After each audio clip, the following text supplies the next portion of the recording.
Sekarang ini kita di posisi 9.000 ya. Target kita di 2024 ini ada 15.000 Oke. hektar. Hmm. Petani kita itu beralih kepada pertanian ramah lingkungan. Oleh karena itu kadang-kadang di media kan petani kekurangan pupuk, tapi kok kita ekspor pupuk ya karena ekspor kita urea, sementara kebutuhannya yang lain-lain gitu. Nah, oleh karena itu muncul masalah adalah produksinya cukup tapi bahan bakunya kita tergantung. Jadi petani kita ini kenapa kemudian saya melihat kok tangguh ya ini petani di Kabupaten Ngawi ini. Ternyata ada kultur itu.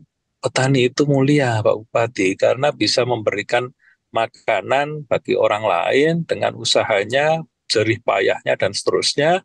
Jadi tidak mikir untung dan rugi, saya tetap akan jadi petani. Lah, Ya.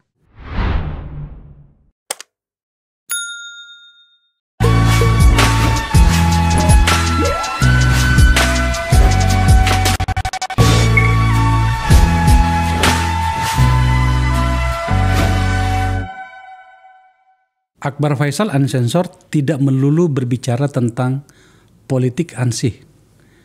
Pada akhirnya memang kami harus memberikan ruang dan atau melibatkan diri pada berbagai problem-problem yang tampaknya tidak berhubungan langsung dengan politik, tetapi sebenarnya kaitannya amat sangat dalam.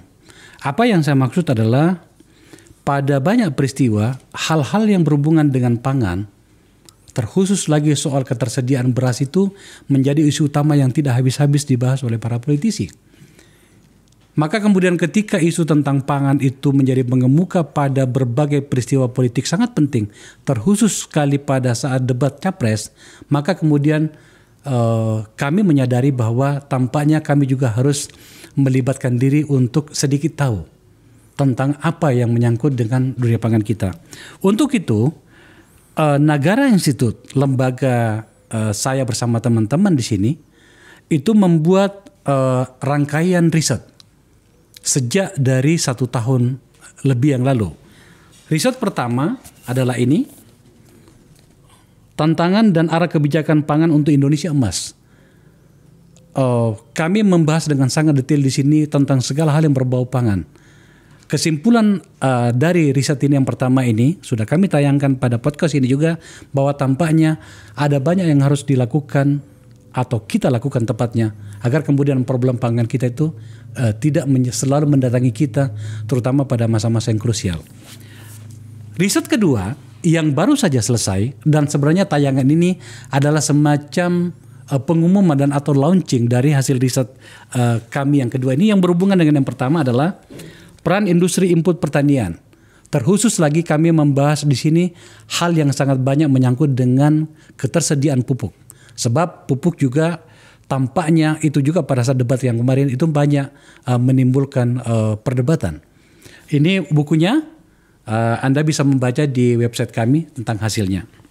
Nah, untuk itu saya mengajak berbicara penanggung jawab dari riset, Saudara Muhammad Dian Revindo. Pekerjaan sehari-harinya adalah Wakil Kepala LPM UI. Dan dalam posisi ini adalah penanggung jawab dari riset ini. Kami bekerja sama untuk menjelaskan tentang apa yang telah dikerjakan pada riset yang barusan saya sampaikan. Pada riset yang pertama juga beliau juga penanggung jawabnya. Jadi ini adalah satu tarikan. Dan agar kemudian kita mendapatkan gambaran lebih utuh lagi, saya mengajak teman saya, seorang Bupati Ngawi, Mas Oni Anwar Harsono, untuk berbicara dengan kita di sini. Kenapa sampai saya mengundang beliau? Ini kuncinya. Beliau berhasil mengembangkan dan meningkatkan kapasitas produksi dari pertanian Ngawi dengan cara yang luar biasa. Salah satunya yang berhubungan dengan pupuk adalah dia mengatakan begini, saya sebenarnya tidak lagi membutuhkan tambahan alokasi untuk pupuk. Pada saat di daerah lain orang berkelahi tentang meminta tambahan, beliau mengatakan enggak, tidak perlu, saya cukup ini. Kenapa? Sebab beliau berhasil mengembangkan produksi sendiri, istilahnya adalah pupuk organik untuk kemudian itu meningkatkan kapasitas produksinya. Saya bertanya kepada Gubernur Jawa Timur, Mbak Hopipa, dia berkatakan, oh ya, Ngawi berhasil. Maka agar kemudian kita mendapatkan gambaran, saya undang. Itu pembukaannya, seperti biasanya, sedikit agak akademis, sebab ini adalah produk akademis. Saya ke Mas Revi dulu. Mas Revi, coba jelaskan ke penonton kita, apa sih yang kita kerjakan dengan riset di Nagara Institute ini? Ya baik, terima kasih Pak Akbar. Jadi ketika Pak Akbar mengajak saya, Nagara Institute mengajak saya untuk meneliti ini, saya sangat terhormat gitu ya. Dan selama 4 bulan itu semacam perjalanan spiritual dan intelektual yang luar biasa. Karena ini semua orang membahas ini, kita biasanya tahu dari luar, sekarang kita agak dalam sedikit dan bisa mencoba menyumbang pemikiran gitu. Mungkin kita cerita sedikit mengenai latar belakang dan temuan utamanya saja ya Pak Akbar, ya rekomendasinya aja. Mungkin bisa ditayangkan latar belakang. Tentu isu pertanian dan pangan ini sangat strategis untuk Indonesia Emas. Kenapa? Populasi dunia 10 miliar tahun 2045 Pak Akbar. 10 miliar? 10 miliar lebih, mendekati 10 miliar. Penduduk Indonesia 320 juta. Mau makan apa maksudnya diproduksi di mana, dengan cara apa, ya, oleh siapa. Itu kan pertanyaan besar. Yeah. Kemudian juga perubahan iklim yang tidak menentu. Nah kemudian kita cari, oke, kalau kita mau punya kekuatan pangan, kuncinya di mana? Salah satu kuncinya input. Okay. Inputnya harus kuat. Input itu ada tenaga kerja, ada air, ada benih, ada obat-obatan, ada alat mesin pertanian, dan ada pupuk gitu. Itu kurang lebih. Dan kita senang waktu kemarin debat capres, ternyata semua kandidat memperhatikan. Bukan hanya memperhatikan masalah pangan, tapi masalah inputnya dan bahas pupuk juga gitu. Artinya kan concernnya cukup besar. Apalagi Pak Presiden sempat melontarkan bahwa alokasi subsidi pupuk akan ditambah 14 triliun. Itu dia, kita akan bahas pada bagian itu nantinya. Gempar juga kan waktu itu, wah sebegitu pentingnya gitu ya. Nah, kita tunggu, walaupun itu mungkin akan realisasinya di APBN perubahan, tapi bahwa ada concern itu kan penting gitu. Nah tapi di tengah semua concern itu, di lapangan kita temui petani selalu mengeluh kekurangan pupuk gitu ya. Kemudian ada produk pertanian yang tidak terserap, harganya jatuh dan lain-lain. Kenapa semua orang concern tapi masalahnya nggak selesai-selesai? Jadi kita ingin tahu di sisi input dan mendalami pupuk. Mungkin itu ya.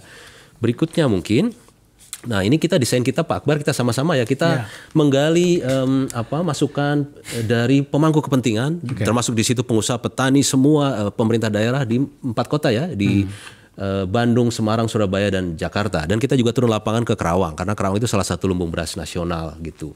Nah ini jadi tujuan studinya mengidentifikasi peran penting input pertanian, merumuskan kebijakan untuk penguatan input pertanian, dan deep dive atau spesifik mendalami mengenai tata niaga dan subsidi pupuk gitu. Berikutnya mungkin ini kita ke lapangan, kita langsung ke beberapa rekomendasi utama. Ini rekomendasi yang makro dulu, yang paling strategik, dan kalau kita sebutnya politik pangannya dulu gitu ya. Politik pangannya menurut kita Pak Akbar dan mungkin rekan-rekan sekalian semua, pertama adalah bahwa kebijakan pupuk seharusnya menjadi bagian integral dari kebijakan pembangunan sumber daya manusia. Jadi sumber daya manusia Indonesia yang 320 juta itu kurang lebih tujuan akhirnya kan, kalau Indonesia mau jadi negara maju, orangnya harus sehat. Sehat itu berarti pola pangan harapannya harus 100, kira-kira gitu ya. Pola pangan harapan 100 itu berarti kan kualitas makanan dan variasinya harus terpenuhi. Nah itu nanti harus diturunkan jadi produknya apa? Umbi-umbian, kacang-kacangan, dan segala macam. Masing-masing harus produksi berapa, kebutuhan pupuknya berapa, harusnya itu. Jadi kita tidak lagi-lagi berdebat masalah pupuk saja, tapi pupuk sebagai bagian dari strategi besar.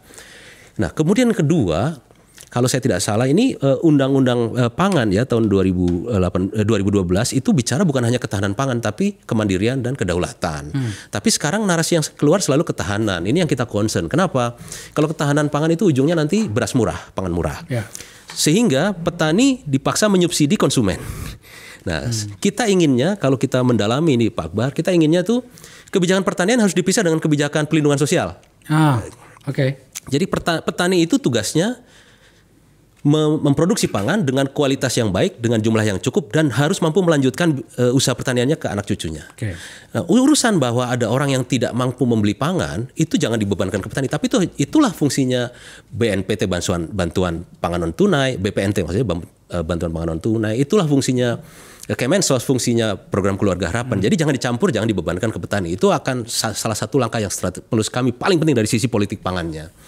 Nah jadi Itu ya poin keempat. Jadi itu mungkin yang penting. Nah sekarang kita masuk ke mesonya yang ke sektor yang inputnya ya, ada beberapa. Input pertama yang kita anggap penting sekali adalah sumber daya manusia. Oke. Ada 5 rekomendasi kita karena memang dominasi usianya sudah menua petani kita, informalitasnya tinggi dan kemiskinannya tinggi. Satu, pendidikan formal, kita apresiasi sebetulnya banyak sekali pendidikan formal yang pendidikan tinggi terutama yang mendalami pertanian. Tapi kita usul jangan hanya fokus pada teknik budidaya, tapi komponen agribisnis, komponen teknologi dan komponen pertanian lestari. Ke depan kan dunia menuntut pertanian lestari gitu.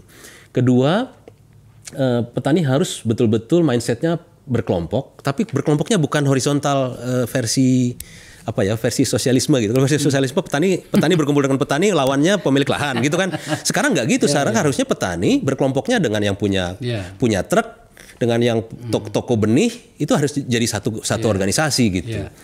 Kemudian literasi juga penting. Literasi ada 2, digital sama keuangan. Digitalisasi ini kita jangan membayangkan terlalu canggih lah, petani kita kan sudah tua dan pendidikannya mungkin tidak terlalu tinggi. Yang penting mereka bisa tahu ramalan cuaca, bisa membandingkan harga di pasar-pasar terdekat mereka. Dan kalau literasi keuangan yang penting ini Pak Akbar, smoothing consumption. Karena petani itu kan terima uangnya siklusnya beda-beda. Kalau karet kalau saya nggak salah seminggu sekali terima uang. Kalau di sini? Kalau petani padi kan 4 bulan, 6 bulan gitu ya. Itu kelamaan. Kan mereka harus diajari smoothing consumption gitu. Kemudian juga mengakses keuangan formal.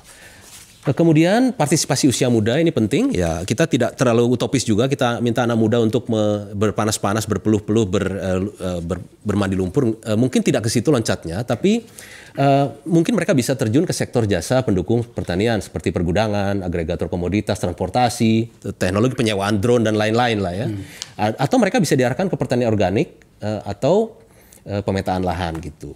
Dan kita juga berharap sumber daya manusia ini termasuk penyuluhnya Pak Akbar. Penyuluhnya itu sekarang itu 8 sampai 16 kelompok pertanian itu satu orang gitu. Satu orang. Tunggu dulu, sampai di sini dulu sebelum kita ke poin-poin yang lain. Pertanyaan yang paling utama itu dan kemudian temuan kita juga pada riset pertama itu adalah sekaligus pertanyaan. Masih ada nggak sih orang desa yang mau jadi petani? Masih Pak Akbar, masih. Cuma memang ya itu seperti yang kita lihat datanya hanya 19% yang usianya di bawah 25 tahun. Itu ada, dan mereka ada mungkin karena tidak terlalu banyak pilihan lain, misalnya mereka sudah mencoba ke kota, tapi di kota juga masuknya sektor informal lagi, bukan sektor yang formal, sehingga mereka kembali ke desa lagi. Jadi suatu keterpaksaan, bukan suatu insentif rasional gitu. Jadi itu yang harus kita atasi.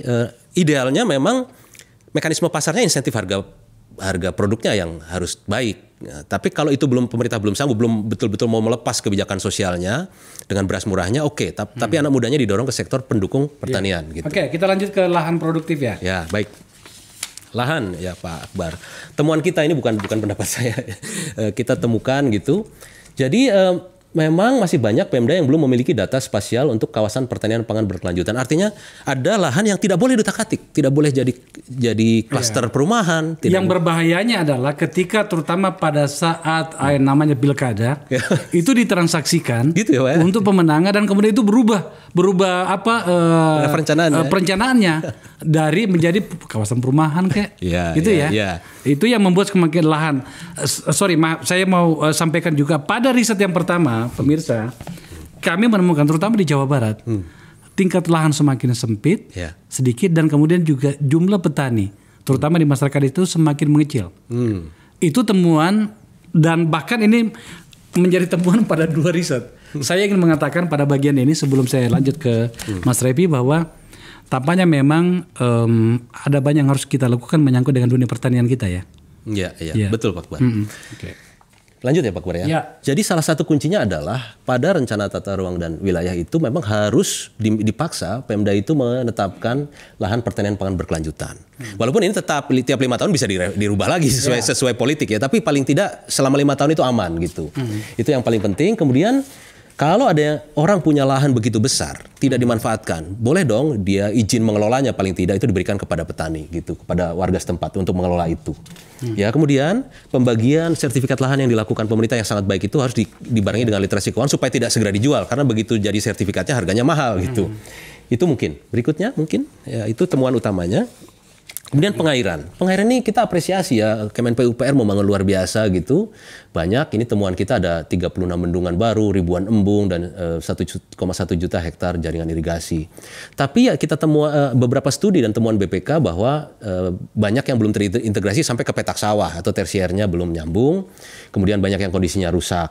Sehingga kita harapkan bukan hanya membangun tapi merawat itu sama pentingnya gitu ya. Kemudian daerah-daerah yang penyakit lama muncul lagi. Ya, karena membangun tapi kemudian tak mampu merawat gitu loh. Karena mungkin indikator keberhasilannya kan berapa baru yang dibangun, berapa kilometer jaringan baru yang dibangun. Betul. Itu mungkin lebih seksi bagi prestasi, bagi pencapaian. Terutama untuk pemberitaan. Mungkin ya Pak Akbar.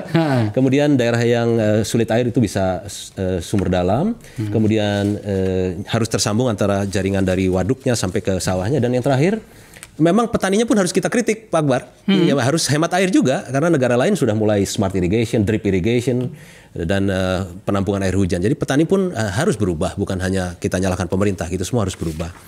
Berikutnya masalah alat dan mesin pertanian. Nah, ini sudah masuk pada industrialisasi ya. Ya, di studi pertama kita tahu bahwa impor pertanian itu sampai produk pertanian dan input pertanian itu lebih dari 200 juta dolar kalau saya tidak salah gitu ya. Hampir beberapa miliar dolar, saya lupa angkanya gitu. Tapi tingginya ketergantungan pada alutsista impor. Kemudian alat lokal produksi lokal hanya beberapa persen dari kebutuhan. Nah, sebetulnya apa yang bisa diperbaiki? Satu, tetap lanjutkan prioritisasi alutsista domestik dalam pengadaan barang dan jasa pemerintah. Tetapi kita harus akui kadang-kadang produk lokal itu petani juga kecewa. Kenapa? Dua kali dipakai, rusak, kemudian spare partnya tidak mudah didapat gitu. Jadi produsennya pun harus dievaluasi.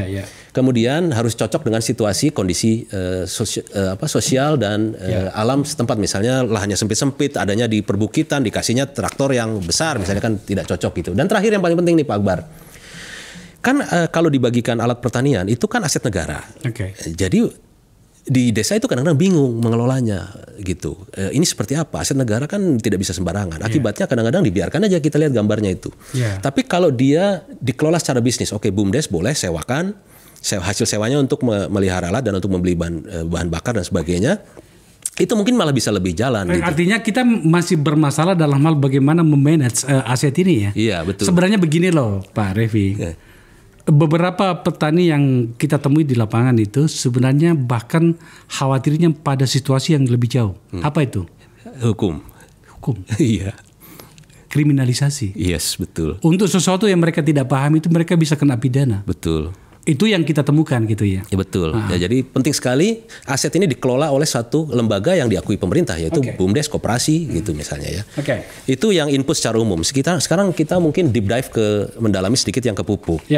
Pupuk ini supaya sistematis kita coba membagi ke dalam 5 isu. Produksi, skema subsidi, alokasi subsidi, penyaluran, dan terakhir adalah penggunaan oleh petani, supaya enak kita membahasnya. Ini kalau dari sisi produksi ya, kalau kita cek nanti mohon diklarifikasi ke Pupuk Indonesia juga. Dari sisi produksi kita tidak ada masalah, kebutuhan 13 juta ton, produksi kita 24 juta ton. Itu secara produksi itu bisa dikatakan kita zona aman? Iya betul. Ya. Oleh karena itu kadang-kadang di media kan petani kekurangan pupuk, tapi kok kita ekspor pupuk ya karena ekspor kita urea, sementara kebutuhannya yang lain-lain gitu. Nah, oleh karena itu muncul masalah adalah produksinya cukup tapi bahan bakunya kita tergantung pada beberapa negara, Belarus, Ukraina, Kanada gitu. Nah, jadi kalau kita lihat kapasitas produksi pupuk memadai, tapi tergantung pada beberapa bahan baku, yaitu kalium dan fosfat. Yang pasokan dan harganya berfluktuasi, harga dunianya kita lihat berfluktuasi. Jadi jangka pendek apa yang dilakukan? Pengamanan kontrak jangka panjang untuk kebutuhan NPK ini. Kemudian kita harus cek pupuk yang beredar, ini banyak pupuk palsu juga. Ini dia nih. Saya ulangi lagi, para petani yang terhormat, saya hormat pada Anda, kami hormat pada Anda, tapi hati-hati. Banyak pupuk palsu. Kemudian ini Pak Akbar, untuk yang pupuk organik ini kan memang diatur oleh Kementan dan peredarannya juga Permendak mengawasi. Jadi karena dia produk yang ada zat kimianya dan berbahaya gitu, maka dia diatur. Dan diatur ini artinya petani boleh bikin sendiri tapi tidak boleh jual ke kelompok lain. Nah, ini perlu dibantu dengan sertifikasinya. Sertifikasinya di Jawa Tengah kemarin kita dikasih itu 75 juta dari persiapannya Pak. Itu dia.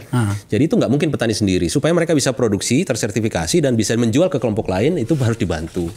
Nah, di jangka panjang ya kita udah waktunya outbound investment, kita akuisisi tambang potasium di luar negeri. Saya dengar sih sudah ada kabar-kabar Gitu. soal itu. Nanti kita undang PT Pupuk Indonesia untuk menjelaskan itu ya. Tapi saya dengar sudah sedang diupayakan. Oh ya siap kalau Oke. gitu. Pas ya berarti ya. Baik, berikutnya skema subsidi. Nah ini juga sebetulnya ini kita buat cost and benefit analysis Pak Akbar. Ada 3 pilihan. Kan kemarin di Pilpres juga ada isu kenapa nggak subsidi output gitu. Kita coba lihat plus minusnya. Kalau yang sekarang subsidi input itu memang penentuan alokasinya mudah dari pemerintah. Oke, ada lahan sekian gitu ya. Ada anggaran sekian kita bagi. Nah, itu oke. Jadi mudah menentukan alokasinya subsidinya. Tapi petani merasa alokasi kurang, mereka tidak merasakan manfaatnya langsung. Pilihan kedua adalah sudah nggak usah disubsidi inputnya, tapi pemerintah betul-betul memperkuat peran Bappenas dan Bulog. Semua produk itu diserap. Nah, diserap nggak mungkin 100%, tapi katanya sih beberapa studi mengatakan kalau pemerintah bisa nyelap 10-20% dari tiap komoditas, itu harga pasar akan terpengaruh oleh pemerintah. Nggak mungkin semua ditampungan ya. Jadi kalau artinya pemerintah menjadi pemain yang kredibel di sektor itu. Kalau dia 10% diserap, harga akan kekerek harga pemerintah. Jadi plusnya adalah stabilitas harga dan insentif bagi petani untuk melanjutkan usaha pertaniannya. Jadi anaknya tetap mau bertani. Tapi kekurangannya Uni Eropa ke oversupply Pak. Saat ini? Sudah di masa lalu. Karena pakai sistem ini oversupply. Dan subsidinya jadi tidak bisa ditentukan di depan berapa triliun. Karena tergantung produksi petani kan. Gitu. Kemudian pemerintah harus punya gudang yang massal di setiap kecamatan, setiap kabupaten untuk nampung itu. Itu sebuah problem tersendiri. Betul. Gitu. Pilihan ketiga subsidi langsung ke petani, bantuan langsung petani. Jadi petani dianggap sebagai kita percaya petani, kasih uangnya, silakan belanjakan. Ini pernah dilakukan ternyata bubar Pak, karena mereka membelanjakan untuk yang lain-lain juga. Gitu. Jadi tapi untuk produsen pupuk jadi kompetitif karena uangnya kan nggak di pupuk, uangnya di petani. Jadi produsennya kompetitif, tapi petaninya memang harus dibuat literasi keuangan dulu. Nah, oleh karena itu kita usul satu sebetulnya skema alokasi yang sekarang yang berbasis lahan dan input itu tidak jelek. Kita harus akui itu ya. Kita kritis tapi kita akui kalau bagus ya bagus gitu. Sebetulnya tidak jelek dan sebetulnya mudah. Kalau teknologi makin canggih memetakan lahan kan lebih mudah. Lebih mudah lagi. Potret gitu. Tinggal ada drone segala macam. Betul. Gitu. Oke, lahannya sekian yang masih ditanami. Anggarannya berapa gitu ya. Tapi memang perlu pemutakhiran data pemilik lahan yang tercatat di RDKK. Itu rencana definitif untuk tanam kelompok ya. Jadi kenapa ini penting? Karena pemilik lahan dan penggarap kan beda Pak di kampung itu. 100 hektar ya dimiliki oleh 1 orang. Sementara penggarapnya ada 20 gitu kan. Itu beda, berarti beda. Nah yang akan menebus pupuknya ini kan penggarapnya Pak, bukan pemilik lahannya. Nanti kita bahas di penyaluran. Kemudian petaninya harus, yaitu tadi penggarapnya harus mudah menebus. Nah kemudian bagaimana dengan opsi lain? Dalam jangka panjang kalau mau pakai skema bantuan langsung ke petani, literasi keuangan petani harus dibangun dulu. Kalau mau pakai subsidi output, tingkatkan kapasitas anggaran dulu untuk menyerap dan harus punya gudang yang banyak. Paling tidak dari kecamatan itu harus punya. Jadi 2 opsi ini kita tidak tolak, tapi kalau prasyaratnya tidak dipenuhi nggak bisa. Mendingan pakai yang sekarang, gitu ya. Daripada terjebak pada problem baru, kita ambil sedikit agak moderat lah. Ambil yang lama ini. Tapi dengan perbaikan. Perbaikannya. Gitu ya. Baik, berikutnya alokasi subsidi. Nah temuan kita alokasi subsidi memang itu Pak menurun terus tuh Pak, tinggal 6,1 juta ton dan jenisnya juga berkurang. Organik ZA itu tidak disubsidi lagi gitu. Jadi memang ada. Itu kemarin memang menjadi masalah. Gitu ya. Tapi tampaknya saya dengar sudah ada perbaikan gitu. Oh gitu, baik, baik. Nah, mungkin nanti di sesi lain dikonfirmasi Pak. Jadi selalu terdapat selisih antara rencananya Kementan yang disuplai oleh datanya oleh penyuluh lapangan dengan yang dari Kemenkeu subsidinya gitu ya. Jadi subsidi hanya mampu menutupi sekitar 45%. Nah, tapi di lapangan ini yang menarik Pak Akbar. Jadi beberapa petani mengatakan mereka itu kalau HET harga tebusannya itu naik beberapa persen sedikit, mereka masih bisa terima kok Pak. Masih bisa terima. Masih, asal barangnya jadi nambah, alokasinya nambah. Dan kita coba simulasi, tim kita ini ada Pak Adis. Kalau HET-nya naik 10%, kan sekarang HET sekitar 2.300 ya, naik 10%.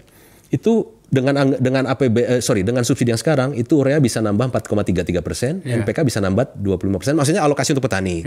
Kalau naiknya 20%, misalnya jadi 2.700 gitu, itu alokasi urea bisa nambah 8,7%, NPK 5,03%. Ini simulasi sederhana. Itu belum termasuk kalau tambahan 14 triliun. Nah, itu bisa lebih banyak lagi yang bisa di-cover termasuk komoditas lain. Nah, dalam jangka menengah panjang, idealnya memang kalau untuk beras, nanti diklarifikasi oleh ahli kimianya, katanya 1 hektar itu butuh 6 kintal Pak. 3 kintal urea, 2 NPK dan 1 fosfat gitu. Jadi kalau bisa ke arah ke sana itu akan ideal. Dan harus ada alokasi subsidi pupuk organik yang dikembalikan, baik terhadap produknya atau dekomposernya. Kita nemuin ini masalahnya di sini kayaknya nih. Ya, karena kemarin itu hilang tuh. Iya. Apa namanya itu subsidinya untuk pupuk organik. Betul.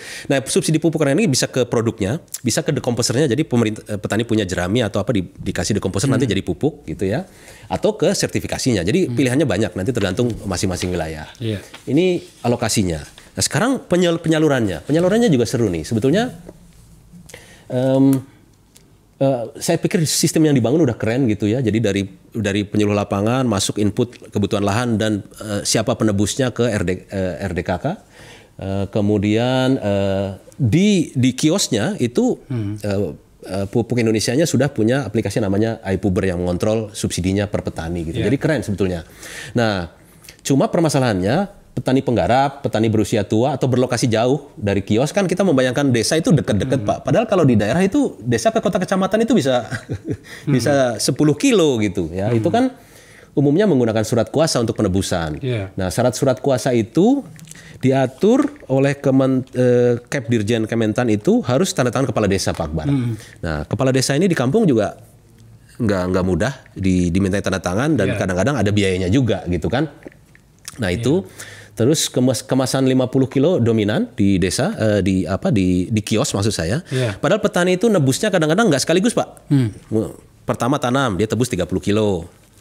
Nanti kedua 45 hari dia tebus lagi gitu. Nah, kalau si kios ini buka karung, kualitas turun, volume turun. Jadi padahal karungnya 50 kilo. Jadi terus ada biaya di pengiriman dari distributor ke kios yang sudah diatur oleh Permentan, tapi dari kios sampai ke petani belum diatur. Ini juga bisa masuk ke hukum nanti. Kalau dia dan itu sudah terjadi. Iya. Pada saat kita berkeliling ke Semarang, Surabaya dan Bandung, itu keluhan itu muncul. Nanti mungkin Pak Oni bisa menjelaskan lebih banyak soal itu. Oke. Jadi perbaikan apa yang kita harapkan? Satu, surat kuasa untuk menebus pupuk itu belum Pak. Naik lagi sedikit ya. Surat kuasa untuk menebus pupuk itu mungkin cukup tanda tangan, fotokopi, materai kayak orang nitip cairkan ke bank itu. Kemudian fleksibilitas ongkos angkut dari lini ke 3 ke 4 sampai maksudnya dari distributor ke kios, gudang ke kios, dan dari kios sampai ke petani itu boleh lah. Tapi diatur saja supaya tidak ada konsekuensi hukum. Misalnya berapa, Rp20 per kilo atau misalnya gitu ya. Kemudian di beberapa kios kalau bisa ada yang satuan 20 kilonya. Jadi bisa dipecah-pecah. Nah, jangka panjangnya tentu lagi-lagi surveillance dan sertifikasi untuk organik. Dan kalau mau bantuan langsung ke petani, kendali saldo subsidinya itu mestinya ada di kios petani itu. Terakhir, perbaikan pola penggunaan pupuk oleh petani. Jadi petaninya pun harus merubah diri, harus bereformasi, jangan cuma pemerintahnya yang disalahkan gitu. Kita temukan kebutuhan pupuk terus meningkat karena kualitas tanahnya turun. Pemupukan petani itu banyak yang belum mengikuti kaidah tepat jenis, jumlah dosis, waktu dan mutu. Penyuluh belum memadai. Kalau menggunakan organik pun ada tantangannya Pak Akbar. Satu, dia butuh waktu supaya kualitas tanahnya normal lagi. Terus ternyata ini volumenya Pak. Jadi kalau volume pupuk organik kalau dibandingkan dengan kimia itu 5 kali lipat Pak. Jadi kalau 1 kintal banding 5 kintal, ngangkutnya nggak mudah juga gitu. Jadi ongkos angkutnya tinggi juga. Dan produksi mandiri perlu skala ekonomi. Nah, apa yang kita usulkan? Satu, upskilling massal untuk peningkatan kapasitas penyuluh pertanian, karena mereka yang ujung tombak untuk mendidik petani kan. Terus gunakan kelembagaan petani seperti Poktan, KEP, Kelembagaan Ekonomi Petani, Gapoktan untuk mendidik.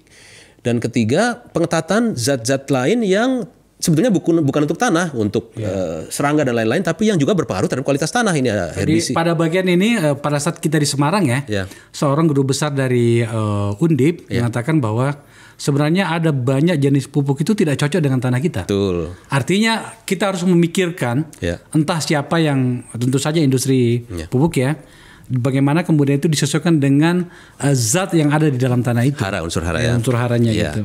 Baik, nah jangka panjang tentu idealnya satu penyuluh untuk 78 Poktan dan subsidi pupuk organik baik ke dekomposernya, sertifikasinya ataupun ke produknya. Mungkin itu temuan kita sementara, yang sarinya nanti selebihnya bisa baca ini studinya bukunya. Luar biasa. Itu pemirsa temuan riset kami. Mohon maaf, akademik banget. Memang ini namanya penelitian, riset gitu ya. Ini serius ini, bukan kaleng-kaleng. Kita betul-betul riset melakukannya, karena itu tadi yang saya katakan, negara institut bekerjasama dengan Kementerian Pertanian mengambil inisiatif ini agar kemudian lebih banyak pikiran lagi yang bisa kita tampung untuk kemudian kalau dibutuhkan bisa dipakai oleh para stakeholder untuk mengambil keputusan. Terkhusus sekali Menteri Pertanian. Pada bagian ini sekali lagi saya harus memuji Bapak Menteri Pertanian Andi Amran Sulaiman yang betul-betul memberikan dukungan sepenuhnya bagi kami di sini. Juga kepada teman-teman di Badan Pangan Nasional ya, dan beberapa pihak lagi yang tidak bisa saya sebut namanya. Luar biasa memberikan dukungannya. Sampai di situ Pak Revi, kita ke Pak Bupati dulu. Pak Bupati hebat ini. Mas Oni, mohon maaf mengganggu malam-malam gini Pak Oni. Pemirsa, Pak Oni adalah Bupati Ngawi saat ini. Pak Oni Anwar ini seorang tampaknya politisi karena dia bupati, tapi sebenarnya dia orang yang sangat ahli tentang pertanian hingga kemudian membawa daerahnya menjadi produsen beras padi yang tertinggi di Jawa Timur. Pak Bupati, jelaskan sama kami apa yang Anda lakukan hingga kemudian Anda bisa mencapai seperti ini. Nanti saya hubungkan dengan keberanian Anda untuk mengatakan kami sudah tidak perlu lagi pupuk tambahan. Monggo. Oke, Pak Tundun, waktunya, Pak Akbar. Pak Revi tadi juga menyampaikan sangat komprehensif sekali, komplit, detail, luar biasa. Memang risetnya Nagara Institute ini nggak kaleng-kaleng, top markotop ini. Yeah. Jadi itu tadi benar ya. Jadi beberapa riset dari Nagara Institute tadi sudah menjadi gambaran di negara kita, kondisi kita di pangan kita itu ya seperti itu kurang lebihnya Pak Akbar. Jadi tadi sudah sangat luar biasa. Jadi permasalahan yang hampir kita alami di beberapa daerah terkait yang saat ini masyarakat atau petani, kalau di Ngawi ini kan 70% lebih profesinya petani, buruh tani, pedagang bidang pertanian, dan seterusnya. Jadi tentu faktor bagaimana mereka bisa melanjutkan kegiatan budidaya itu sangat-sangat kalau di pemerintahan sangat politis sekali. Ya, ketika kekurangan pupuk, alokasi pupuknya berkurang dan sebagainya, udah itu menjadi permasalahan yang pelik yang harus dihadapi oleh kepala daerah maupun dinas terkait, itu saja seperti itu. Lah, kemudian apa yang bisa menjadi solusi terkait permasalahan-permasalahan di tingkatan daerah ini? Kita melihat beberapa problem itu ya, terus kemudian kita juga melakukan riset apa sih sebenarnya yang terjadi. Ternyata hampir 65% lebih atau 70% lebih tanah kita ini sudah dalam kondisi yang rusak, Pak Akbar. Jadi unsur haranya sudah mulai berkurang, mikroorganisme penyubur tanah sudah mulai hilang dan seterusnya. Residu terkait pupuk kimia sintetis itu sudah mengganggu ekosistem tanah dan seterusnya. Sehingga permasalahan terkait budidaya pertanian ini bukan hanya terkait kurangnya pupuk ya, tapi memang tanahnya atau daya dukung tanahnya sudah mulai berkurang. Sehingga mau dipupuk berapapun ya produktivitasnya akan tidak bisa meningkat lagi. Malah bahkan bisa jadi menurun ya? Iya, malah bisa jadi menurun karena sudah setelah revolusi hijau tahun 76, 78 itu yang dulunya pupuk kimia sintetis dikenalkan kepada masyarakat Indonesia untuk meningkatkan produktivitas, itu kan suplemen saja. Tapi masyarakat waktu itu masih banyak sekali menggunakan pupuk kompos organik. Itu akhirnya ketika dikenalkan pupuk kimia sintetis, kok jadi produksinya meningkat ya. Akhirnya itu jadi makanan ya, bukan suplemen tapi makanan. Jadi Hmm. pupuknya yang digunakan itu dosisnya semakin tinggi, tinggi dan tinggi. Ya. Dan sekarang ini dalam kondisi yang sudah memprihatinkan. Ya. Jadi di Kabupaten Ngawi akhirnya muncul ide ataupun kegiatan atau program terkait kemandirian pertanian ramah lingkungan berkelanjutan. Jadi menyelesaikan permasalahan terkait berkurangnya pupuk subsidi ini juga sekaligus kita menyelesaikan bagaimana daya dukung tanah itu kembali pulih ya.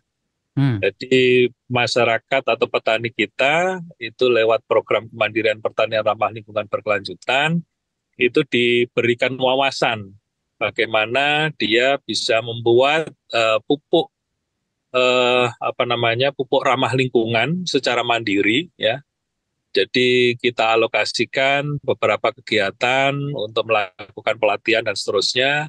Juga kita alokasikan dana desa minimal 25 juta per desa. Dari dana desa itu wajib dialokasikan untuk kegiatan pelatihan pertanian ramah lingkungan berkelanjutan itu tadi. Dan alhamdulillah berangsur-angsur masyarakat kita ya karena ini sudah menjadi pilihan hidup gitu ya masyarakat kita yang agraris di Kabupaten Ngawi mau nggak mau mereka harus survive Hmm. harus berjuang jadi tidak lagi memusingkan kuota pupuk atau tingginya harga pupuk tapi dia harus mencari jalan keluar ya akhirnya berangsur-angsur ikut terkait pelatihan lah. Setelah dia mengetahui ilmunya, kemudian dia sudah berpraktek, kemudian tahu hasilnya, akhirnya ini getok tular. Dari yang pertamanya 50 hektar, kita demplot di beberapa tempat, terus akhirnya berkembang jadi 500 hektar, dan alhamdulillah di 2023 akhir kemarin, kita sudah 8.900 hektar. Mas, Pak Bupati, ntar pada bagian ini saya ingin elaborasi sedikit. Anda mulai jadi bupati itu tahun berapa dan kemudian kesadaran tentang hal ini kapan munculnya? Dan tentu saja saya pengen tahu mewakili publik eh, apa kendala yang Anda hadapi untuk ini.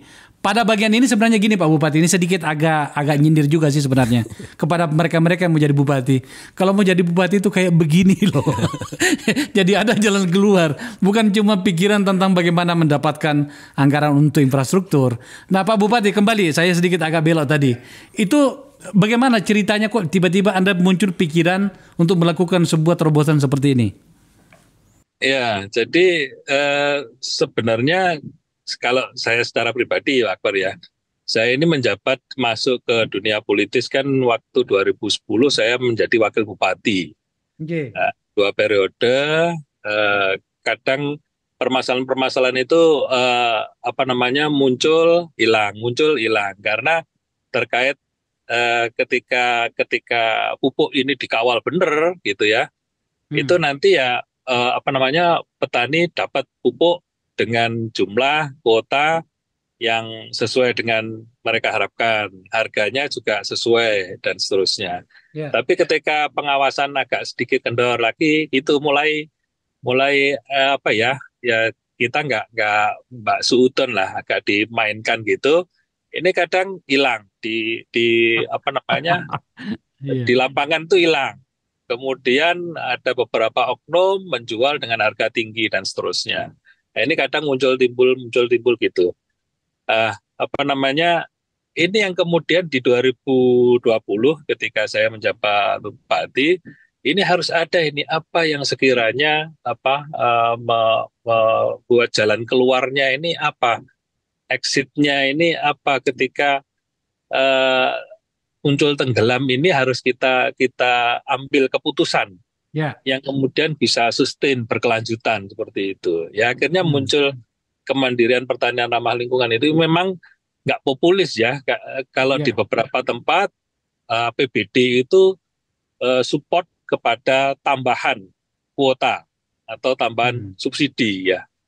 Tapi di Kabupaten Ngawi memang mengambil langkah bahwa eh, budget untuk kegiatan supporting kepada pertanian itu untuk memandirikan petani. Nah, hal ini yang memang secara politis ini jadi nggak populis karena petani mesti, Pak, kalau pengen kita ini terus melakukan kegiatan budidaya pertanian, yang penting ada pupuk subsidi titik. Nah, awal-awal gitu. Memang susah karena sudah menjadi kebiasaan. Tapi karena waktu itu memang kuota pupuknya itu turun ya, jadi 2020 itu di Ngawi itu 80.000 ton per tahun. 2021 ini tinggal 40.000 ton. Subsidinya Pak ya? Subsidinya, itu mulai urea dan NPK itu ya. Kalau di total itu kisaran segitu. Jadi mungkin 60 itu urea, 60.000 urea, 25 sampai 30 itu 30.000 itu NPK. Nah, itu turun jadi setengahnya semua. Jadi itu yang kemudian memang petani ini kalau dia pengen berlangsung ya harus akhirnya ikut. Ya, awal memang keterpaksaan itu. Jadi momentum hilangnya pupuk subsidi, kuotanya hilang itu juga salah satu mungkin faktor yang kemudian petani ini mau untuk belajar, menimba ilmu, meningkatkan kapasitasnya untuk mandiri membuat pupuk itu tadi. Jadi terus kemudian dipantik itu akhirnya dia mulai terbiasa, terus akhirnya mereka merasakan hasilnya secara real di lapangan itu, oh ternyata inputtingnya kok jadi rendah ya. Terus kemudian ternyata saya bisa ya bikin sendiri. Oh ternyata lahan saya jadi subur ya, rendemennya kok bisa jadi tinggi, yang sebelumnya 52 jadi 60. Jadi harganya juga ikut jadi tinggi. Oh yang sebelumnya lahan ini tidak muncul belut, kok sekarang jadi banyak belut ya. Jadi berkah-berkah yang banyak ini ya, yang kemudian ketika ditularkan itu cepat. Nah, jadi signifikan sekali dari 2020 itu demplot kita itu 50 hektar. Di akhir 2023 mungkin 2024 ini kalau kita cek lagi itu udah di atas 9.000 hektar. Dari total berapa sawah yang ada di sana, Pak? Di Kabupaten Ngawi itu ada 47.000 hektar lahan pertanian. Ya, dengan indeks pertanian 2,88, ya kurang lebih hampir 3 ya, hampir 3 dari 47 itu ya 120.000 hektar per tahun. Itu luas tanam. Ya, Pak Bupati, adakah alternatif atau dipikirkan bahwa Ngawi pada saatnya menghentikan ketergantungan pada pupuk non-organik? Ya, itu tadi, Bang Akbar. Jadi sekarang ini kita di posisi 9.000 ya. Target kita di 2024 ini ada 15.000 hektar petani kita itu beralih kepada pertanian ramah lingkungan. Ya. Ini yang real nih, ini yang real nih. Ya, jadi kalau 15.000 berarti hampir sepertiganya dari total 47.000 tadi. Ini kalau di 2024 target kita ini kan ada 15.000. Ini berarti kan sepertiganya. Nah, kalau kita terus konsisten terkait kebijakan ini, Bang Akbar, ya tidak mustahil untuk Ngawi ini next 1 atau 2 tahun kemudian itu bisa 50%-nya, setengah dari lahan kita ini sudah menggunakan pertanian ramah lingkungan, seperti itu. Lah kalau kemudian dengan alokasi pupuk yang kemudian sedikit demi sedikit mulai dihilangkan yang tadi yang subsidi, insya Allah kita berani untuk melakukan kegiatan pertanian ramah lingkungan berkelanjutan ini di seluruh lahan di Kabupaten Ngawi. Saya ingin sebelum saya ke Pak Repi, saya ingin sedikit menggali posisi ini Pak Bupati, Mas Soni. Pertanyaan itu begini, sudah ada nggak hitungan? Tadi kan dikatakan hari ini sudah 9.000 hektar ya, dari total sekitar 40.000 hektar. ada upaya untuk menjadikannya 15. Tapi bisa nggak digambarkan kepada kita, ini mungkin bisa menarik perhatian para petani yang lainnya yang selama ini menggantungkan diri pada pupuk non-organik ya, pupuk kimiawi. Perbandingan kesejahteraan hasil ya, 9.000 petani di 9.000 hektar ini dengan yang sudah menggunakan organik dengan yang non-organik itu ada sedikit penggambaran nggak Pak Bupati? Iya. Dari inputnya ya, dari biaya produksi misalnya ya. Oke, dari biaya produksi itu kalau awal-awal memang ada penurunan sedikit ya produksinya ya. Karena memang tidak bisa langsung, ini akan bertahap, mungkin dua kali panen atau dalam 1 tahun 3 kali panen itu sudah mulai kita masuk ke semi organik. Itu sudah kepotong setengahnya menuju kepada sertifikasi organik yang 2 tahun ya, 2 tahun. Kemudian kita masuk sertifikasi itu di tahun ketiga, kita mulai sudah bisa sertifikasi. Lah, ketika sudah tahun ketiga ini kelihatan betul, Pak. Jadi inputnya petani ini rata-rata dia berproses dengan pertanian ramah lingkungan per hektar ini, kalau hitungannya per hektar. Kalau dia pakai kimia, rata-rata dia menggunakan 400 sampai 500 kilo atau 5 kintal, ya, mulai urea sama NPK. Kalau itu pakai dia pupuk subsidi, ya di angka 2.500 per kilo. Nah, tapi di lapangan kan mungkin bisa ada yang 3.000, bahkan dia bisa membeli yang non subsidi dan seterusnya. Nah, dengan dia membuat sendiri pupuk untuk dalam 1 hektar, dia cukup pakai kompos. Tadi betul Mas Revi tadi, itu bisa 5 kalinya secara tonase. Dalam tonase awal, dalam 1 tahun itu, dia bisa memasukkan kompos kepada sawahnya itu bisa sampai 2,5 sampai 3 ton, ya. Tapi itu dalam per tahun. Kemudian kalau ditambah dengan pupuk organik cair dalam 1 hektar itu cukup 15 liter, itu sudah cukup dengan konsentrasi, nanti dicampur air dan seterusnya, itu sudah cukup dalam 1 hektar. Kemarin berhitung itu secara input, memang selisihnya itu dari kegiatan pertanian ramah lingkungan, inputnya itu dengan yang biasa menggunakan pupuk kimia sintetis ya, subsidi maupun yang non subsidi, itu hampir 1/4-nya. Taruh aja kalau dia biasa menggunakan pupuk kimia sintetis dan untuk obat-obatan ya, obat-obatannya dan seterusnya, itu kasarannya bisa mencapai 12 juta per hektar. Nah, dengan pupuk organik baik cair maupun kompos ini, dia cukup 3 juta sampai 4 juta per hektar. Jauh sekali ya? Ya, 1/4-nya lah, kurang lebih 1/4 ya.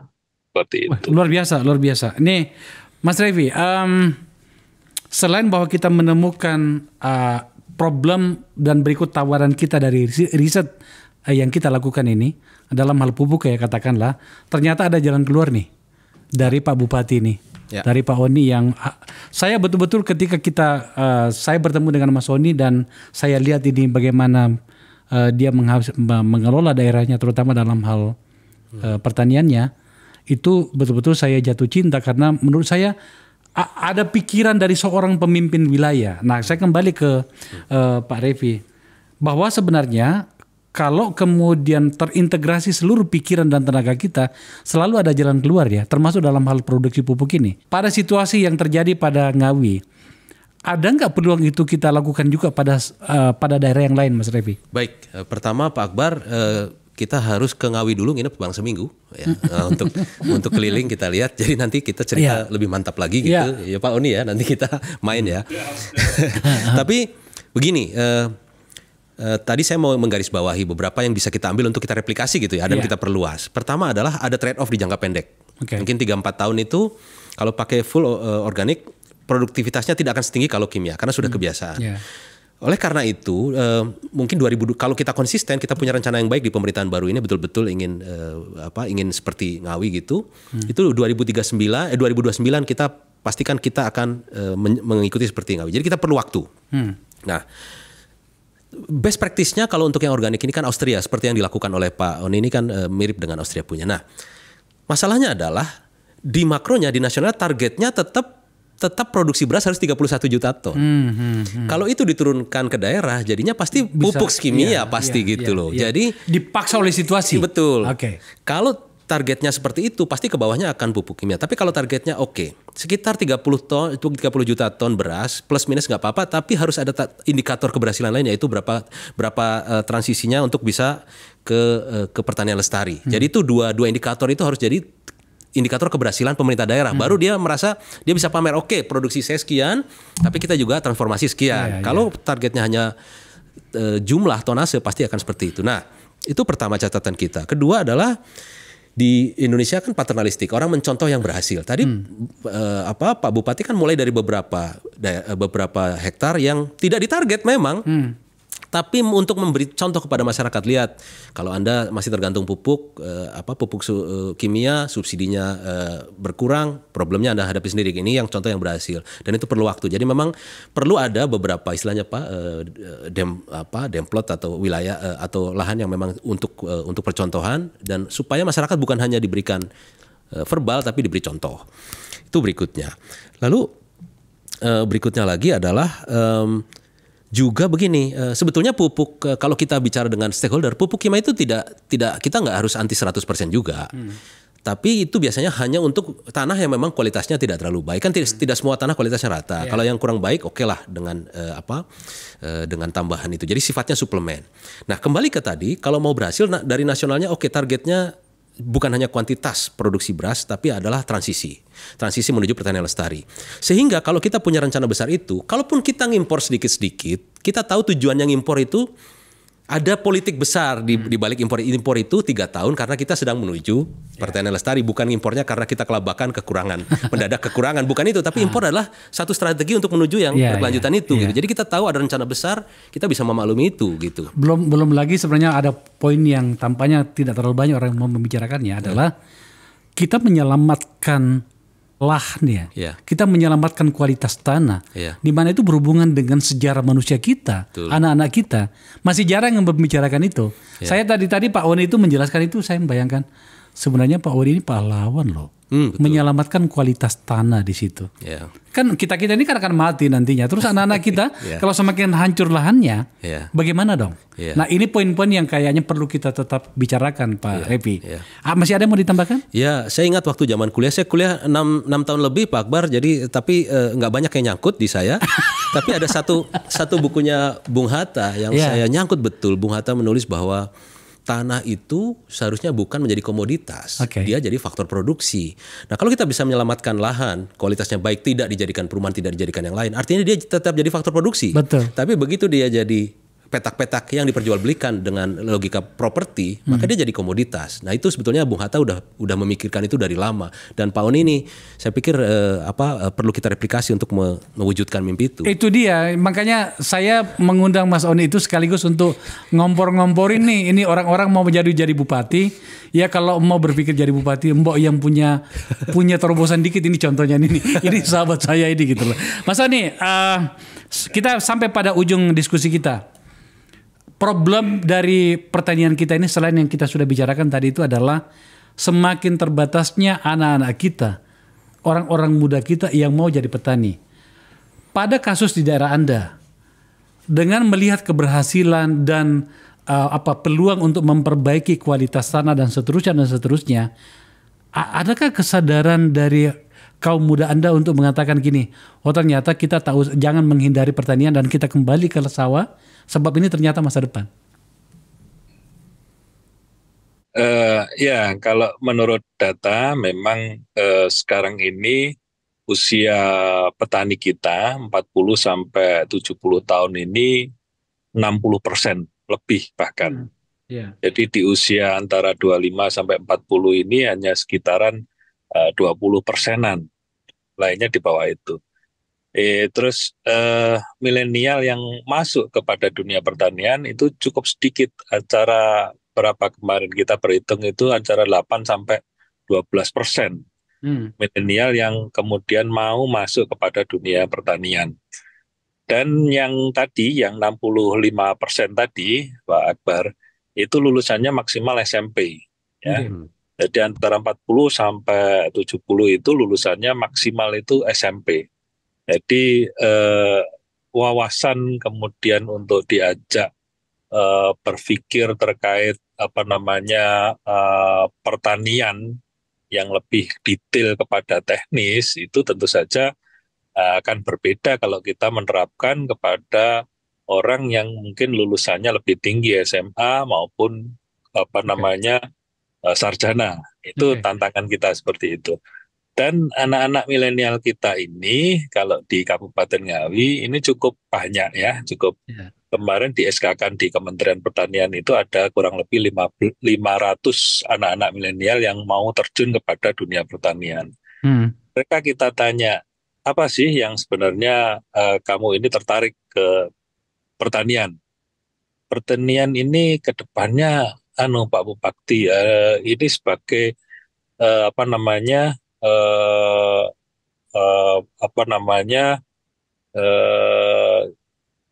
istilahnya hal yang kemudian kelak ke depan ini akan masih terus bisa menjadi kegiatan ekonomi produktif yang luar biasa.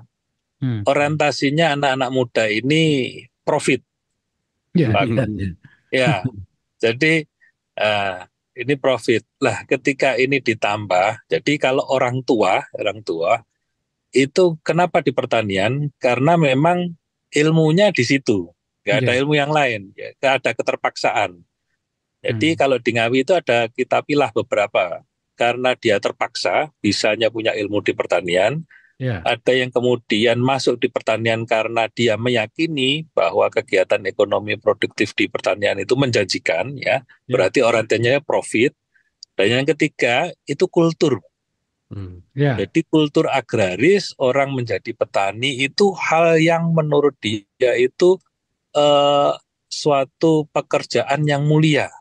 Jadi bisa memberikan makanan bagi orang lain itu menurut dia profesi yang sangat mulia. Sehingga meskipun itu rugi, dia tetap berjuang di pertanian karena dia niatannya akhirat.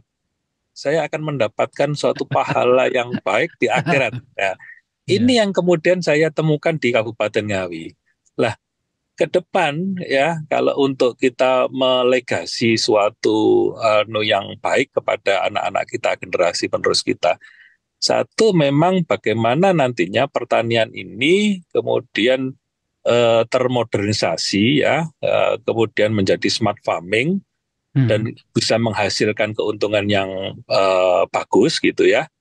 Tapi yang keduanya, kultur bagaimana menjadi petani itu adalah hal yang mulia. Ini harus benar-benar ditanamkan di anak-anak kita ke depan. Itu problemnya kayaknya di situ tuh. Harus ada upaya yang lebih keras itu soal itu tuh. Karena ini luar biasa, Pak. Jadi petani kita ini kenapa kemudian saya melihat kok tangguh ya ini petani di Kabupaten Ngawi ini. Ternyata ada kultur itu. Petani itu mulia, Pak Bupati, karena bisa memberikan makanan bagi orang lain dengan usahanya, jerih payahnya, dan seterusnya. Jadi tidak mikir untung dan rugi, saya tetap akan jadi petani. Nah, ini yang perlu kita legasi, kita wariskan ke generasi penerus kita ini, sehingga kedaulatan pangan itu bisa kita raih. Harapannya seperti itu. Pak Bupati, sekali lagi terimalah respek dari kami ya, para peneliti kami, periset kami. Pak Revi itu sampai katanya berencana untuk 5 hari di sana nanti. Iya, sambil makan belut ya. Sambil makan belut itu ya. Iya, sekali lagi terima kasih Pak Bupati. Mas Revi, terima kasih. Sama-sama. Ini surveinya yang ini tanggung jawabnya dan karya dari Pak Revi dan tim. Ini ada di sini, Mas Yadi juga di sini. 4 bulan ya. Kita menyelesaikannya. Ini adalah sumbangsi kami dari Nagara Institute dengan seluruh keterbatasan yang kami miliki di sini. Terima kasih tentu saja kepada LPIM UI di mana kemudian kita bisa bekerjasama pada produk-produk intelektual seperti ini. Mas Revi, sekali lagi terima kasih. Sama-sama Pak Ya. Akbar. Pemirsa, ini agak berat, ini agak beda, karena ini adalah produk intelektual, ini adalah riset, sangat akademik. Kalau Anda pun bosan, monggo saya pahami. Tapi sejujurnya ini problem kita. Tak ada kemakmuran ketika pasokan dan atau produksi dan atau persediaan beras di rumah kita menjadi terbatas atau bahkan tidak ada. Semoga tidak saja. Sebagai orang Bugis, tak elok rasanya, tak lengkap kalau tak makan nasi. Terima kasih telah menyaksikan acara ini.